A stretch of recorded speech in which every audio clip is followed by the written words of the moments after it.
my workout outside. It's a beautiful day. It's not that hot today. It's late August, and any chance I get to come out and be on the land, I take it. The 7 circles is a framework that I reference a lot, and I get a video coming on that soon. But essentially, it's a basic framework for understanding about the different aspects that allow us to thrive in our well-being in this life. And it's based upon original indigenous cultural practices and structures. And that's something that Chelsea and I had really put together by simply just thinking about, our upbringing in our respective communities, the oral tradition we were raised with, and even reading some historic written accounts. But it's your foodways, it's sleep, movement, ceremony, sacred space, connection to land, and connection to community, those 7 areas that affect your spiritual, physical, mental, and emotional well-being. It's really good as a lifestyle intervention program. It's really good as a way of mapping out how you are going to focus your energy in these different areas to heal from grief and trauma, to create purpose. For me to come out into the desert, it's 20 minutes, and I come out here to hike, we come out here to hunt, we come out here to forage, come out here to just really walk and take the kids out, bringing the training out on the land right there. You're getting movement in, and you're connecting to the land here.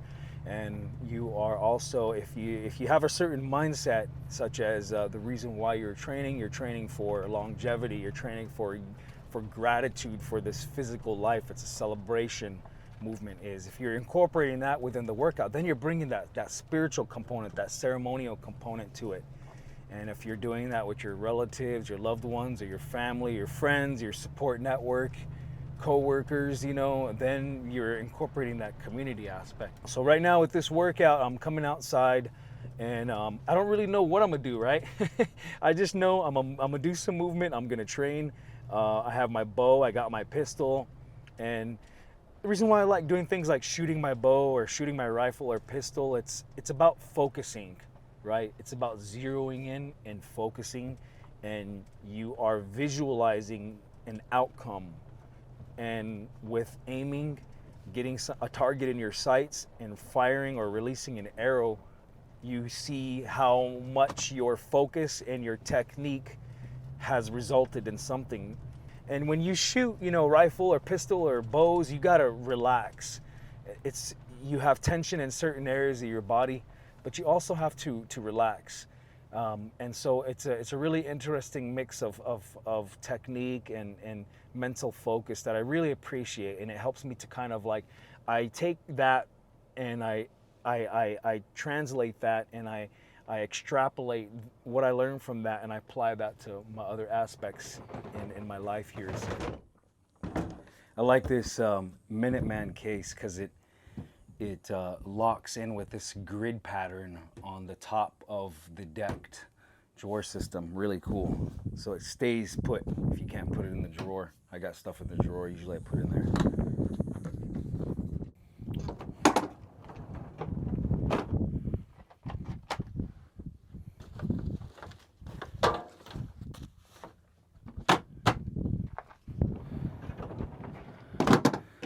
So like I said earlier, sometimes you don't always know exactly what kind of workout you're going to do outside, what sort of earth gym session you're going to put together. I always say that the land will curate and determine what sort of session you're going to do, how you're going to do it. You may have something in mind, say like you're going to do total body strength endurance. So you get out there and you see, okay, what does the land have for me? And looking around right here, I wanted to go up this hill, this glycolytic right here, this hill, and I wanted to shoot down. I wanted to run up it and then shoot down to check my third access.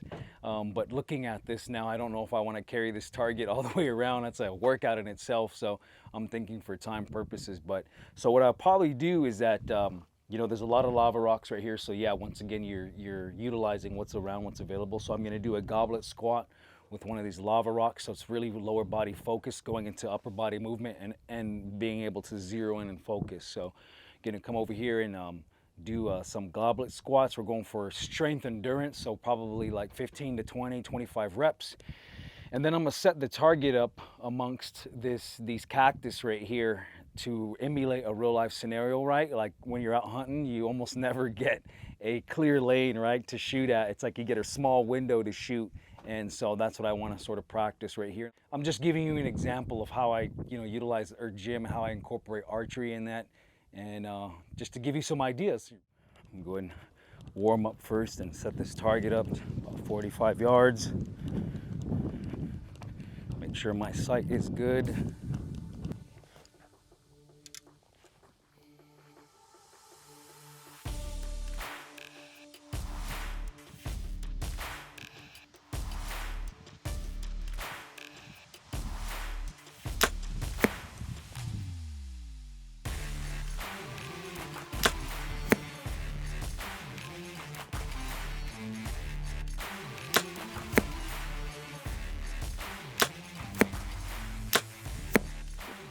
These are all right. A little low, but not bad. Just a warm up. So I think I'm gonna shoot from right here in the shaded area. And if you look in the back right here, there's a bunch of choy cactus all scattered out, and it's gonna create some really tight shooting lanes. So I think that's what I'll do is I'm gonna set it out not far, like 35, 40 yards. And it's still hot out, so you gotta watch for rattlesnakes. Really hard to see in this terrain, but usually you hear them before you see them, so you can get out the way. So I got a nice little tight shooting lane ahead of me here. It's not too far, and of course it's more of a challenge and your heart rate is up and you're shooting further out. It looks like, well, it looks like 27 yards. Yep, 27.7. And I always like to guess when I'm out here outside, when I'm outside on the land, I like to guess distances of things, because it's different, right? When you're outside and you're in the forest or the desert, as opposed to like when you're just in a clear shooting range at a shooting range. It's harder to judge things here with the terrain that's uneven, so I always try to practice out here. This is the rock I'm gonna use right here. As you can see, it's really rugged. It's a really rugged rock. It's got a lot of texture on it, so it's really gonna sort of rough you up a little bit. And instead of doing a goblet, because of my bino harness, I'm gonna throw it over here. I'm gonna do an offset alternating reverse lunge.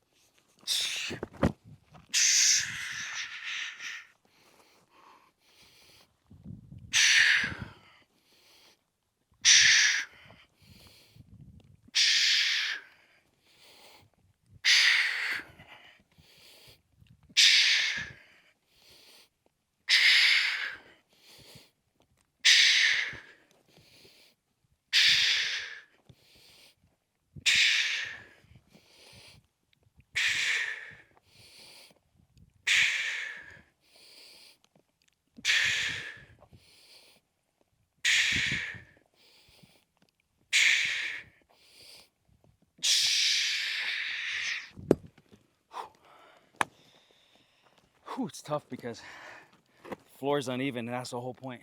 You're trying to stabilize. Even though I'm not going fast, nervous system is training. Strength endurance. So now I'm gonna go over here, load an arrow, and send one and see where we hit. Try to calm the focus. Nice little shooting window. Now the whole point of this is to be able to try to calm the breath, the heart rate, to emulate a real life scenario. Try not to think anything too much about my technique, where I'm anchoring, where I'm gripping the riser, where my thumb is out on the release, and I'm not trying to think of any of that. And I'm just trying to move from instinct. In between each arrow, I'm coming here and doing some sets.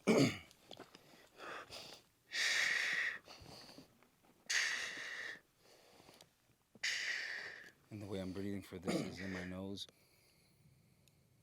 Long, slow exhale out of my mouth, tongue at the bottom of my mouth. And I'm also just using my mind to try to calm my heart rate. I'm thinking calm, steady.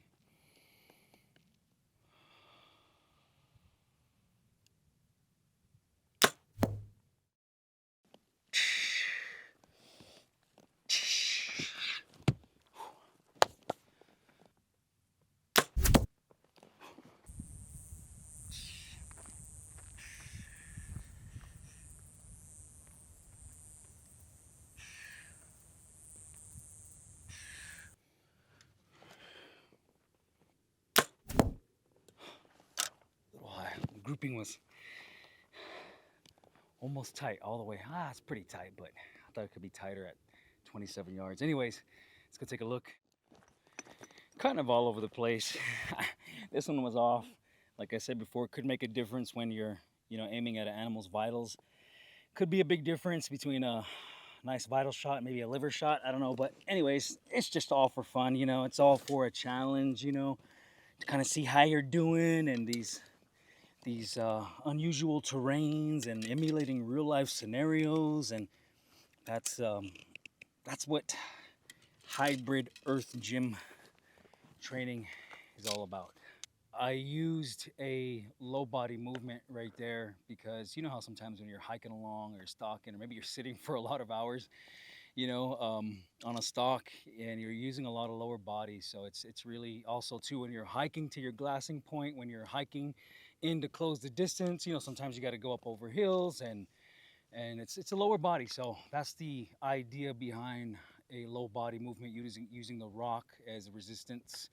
You can do an alternating lunge. I like alternating reverse lunges because those are the most useful movement patterns, I believe, when you're outside, on the land, strengthening your legs, and you're doing it on an uneven surface. So you can do a squat, you can do a jog, you can do jumping jacks, you can do push-ups, you can do upper body movement too.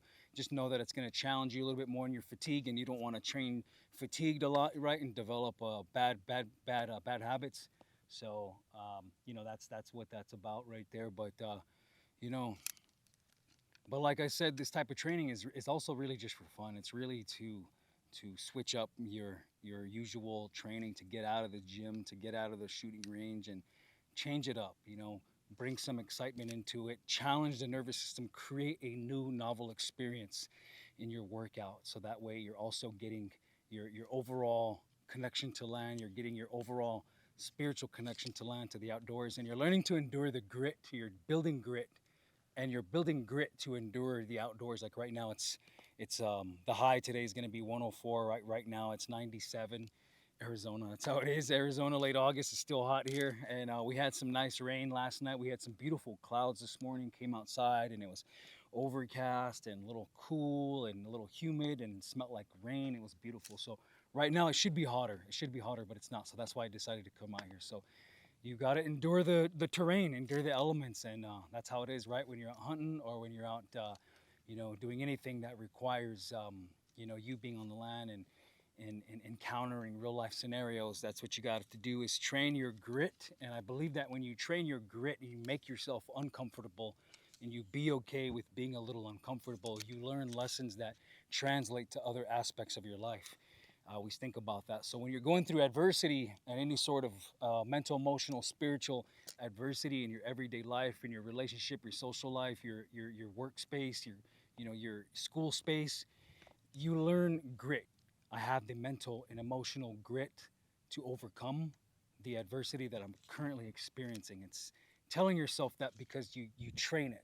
You train it outside on the land, and you come into other scenarios, and you carry that over. So that's why I also love movement in that sense. Movement isn't just for, muscle metabolism, cardiovascular health. It's for all these other things.